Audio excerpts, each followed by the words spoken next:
À chaque fois que vous attrapez un bidon marqué 100% synthétique sur l'étagère de Noroto ou de Carrefour, il y a une vraie chance que vous payiez le prix fort pour du pétrole brut. Pas une molécule inventée par un chimiste. Du brut. Sorti du sol, puis raffiné assez violemment pour que la loi autorise le mot synthétique sur l'avant du bidon. Et il existe une seule raison pour laquelle c'est légal. Une fois que vous la connaissez, vous ne lirez plus jamais une étiquette d'huile de la même manière.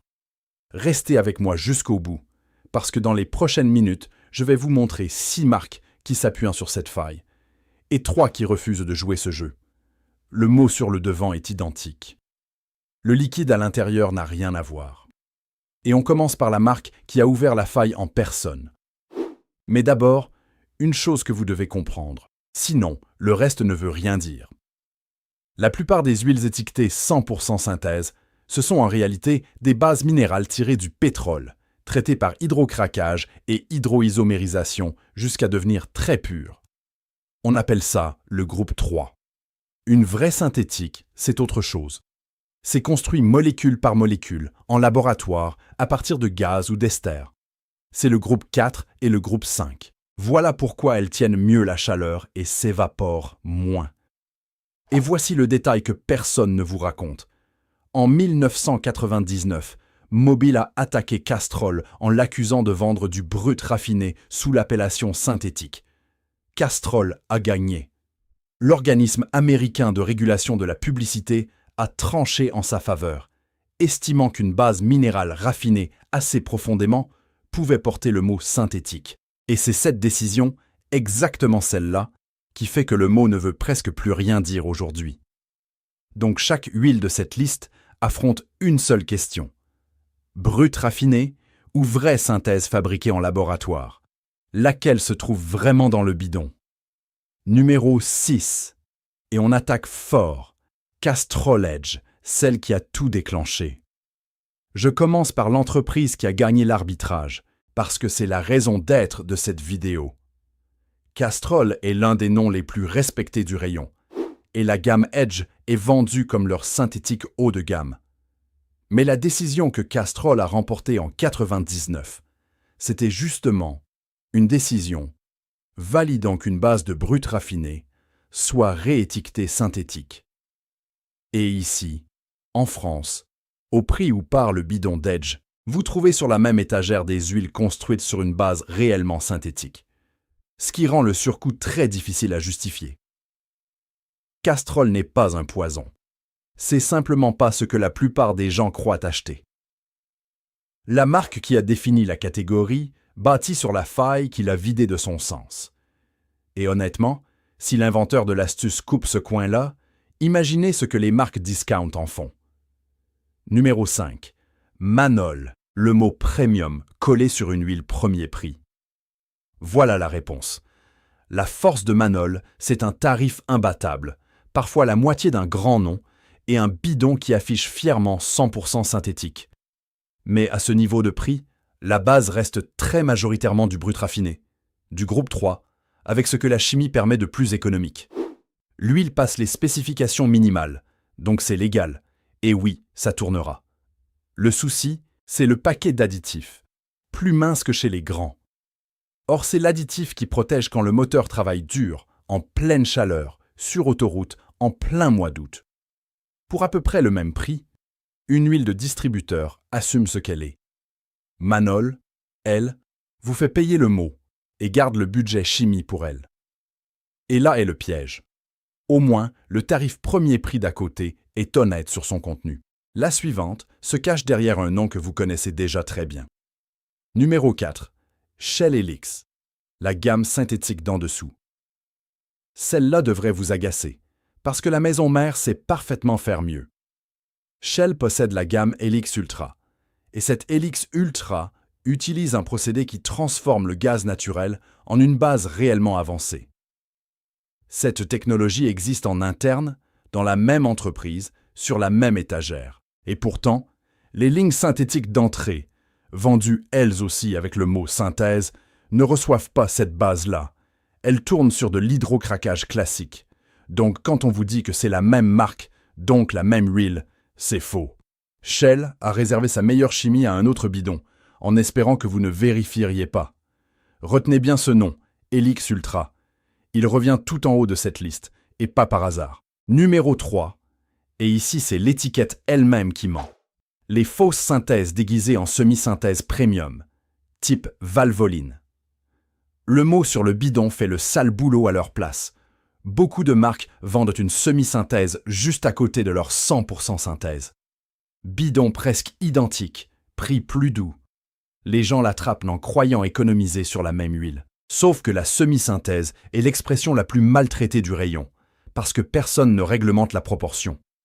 Un produit peut contenir quelques pourcents de vraie synthèse, le reste en minéral, et porter légalement le mot.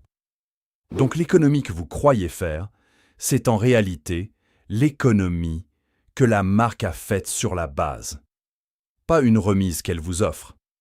Traitez une semi-synthèse exactement comme une huile minérale, parce que chimiquement, c'est surtout ça. Le mot synthèse, sur ce bidon-là, ne porte presque rien de ce que vous imaginez. Numéro 2. STP, la fiche technique introuvable. STP s'est fait un nom dans les additifs carburants, et c'est mérité. Mais dans le rayon huile, 2 drapeaux rouges se lèvent. Le premier, la fiche de données est difficile à trouver. Et quand une marque rend son contenu compliqué à consulter, ce silence est déjà une information. C'est la gamme elle-même.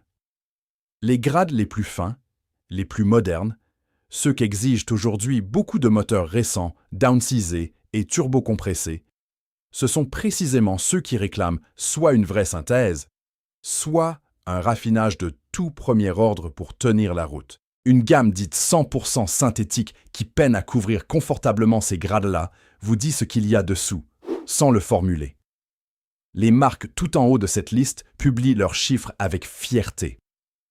Quand on les cache, le silence est déjà le verdict.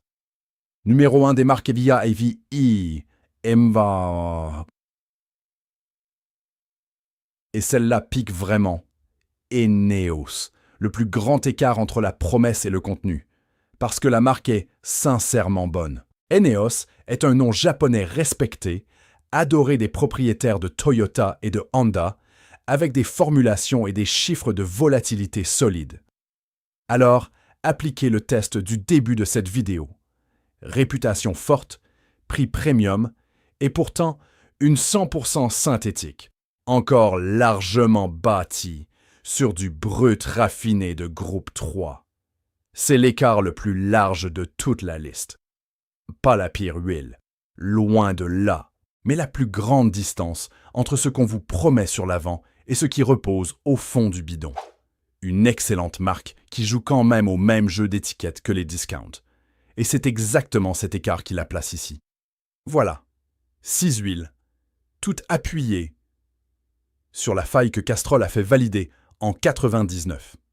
Avant de passer aux 3 qui méritent vraiment votre argent, faites-moi une faveur. Dites-moi en commentaire quelle marque de cette liste dort en ce moment dans votre garage. Je veux voir le nom qui revient le plus. Parce que 3 marques ont refusé de prendre le raccourci. Et la différence ne se voit pas sur l'étiquette. Elle se voit dans votre moteur, 2 ans et 40 000 km plus tard.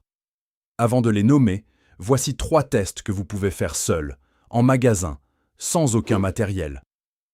Premier test, retournez le bidon et cherchez le groupe de base ou la mention ester, PAO ou technologie gaz vers liquide.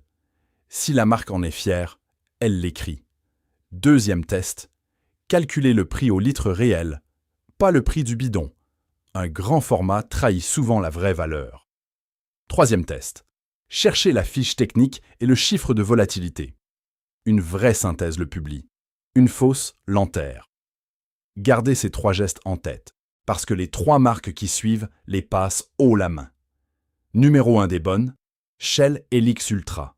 La bonne chimie de Shell enfin assumée. Voici le bidon que la gamme d'en dessous n'a jamais le droit d'être. C'est la chimie que je vous avais promise plus tôt. Shell transforme le gaz naturel, pas le brut, en une base d'une pureté annoncée autour de 99,5% avec une régularité moléculaire qui rivalise avec une vraie synthèse de laboratoire.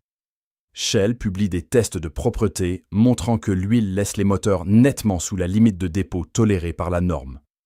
Pour les moteurs turbo modernes, ceux qui punissent le plus Strauss, yes, wie het une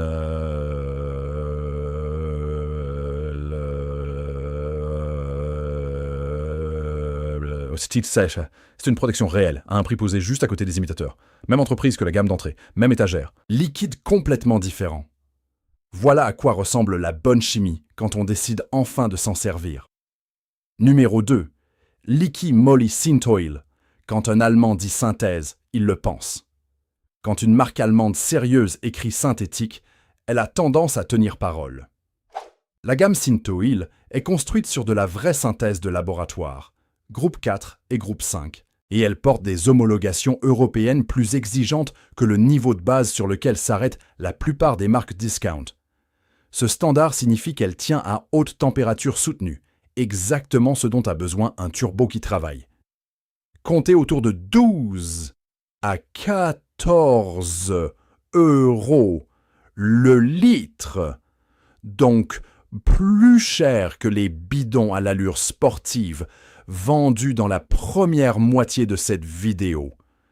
Mais à la différence de ceux-là, le surcoût est dans la base, pas dans le marketing. Vous payez pour ce qu'il y a dans le bidon, pas pour ce qui est imprimé dessus. Et pour finir, numéro 3, Motul 300V, la fierté française qui n'a jamais cédé. C'est la marque qui n'a pas bougé quand presque tout le monde a pris la sortie facile. Motul construit le 300V sur une technologie double ester, du groupe 5, la forme la plus aboutie de la vraie synthèse. C'est pour ça que la quantité d'huile qui s'évapore sous forte chaleur reste remarquablement basse, là où beaucoup de 100% synthétiques bâtis sur du brut raffiné en perdent 2 à 3 fois plus. Souvenez-vous de la faille que Castrol a passé tout un arbitrage à ouvrir en 4,2019. Voici une maison qui a tout simplement refusé de la franchir. Base réellement synthétique, chiffres publiés pour le prouver, et aucune décision juridique pour étayer le mot sur le bidon. C'est la décision la plus simple de tout le rayon, et c'est pour ça qu'elle ferme cette liste. Alors, la prochaine fois, ne lisez plus le mot synthétique sur l'avant. Retournez le bidon, cherchez le groupe de base, calculez le prix au litre, ouvrez la fiche technique. Ce canal ne suit pas le marketing, il suit la chimie. Et maintenant, dites-moi franchement en commentaire, quelle marque premium de votre garage allez-vous arrêter d'acheter dès aujourd'hui? Écrivez le nom. Et restez dans les parages, parce que la prochaine fois, on retourne le bidon sur une catégorie que vous achetez chaque semaine sans jamais lire l'étiquette.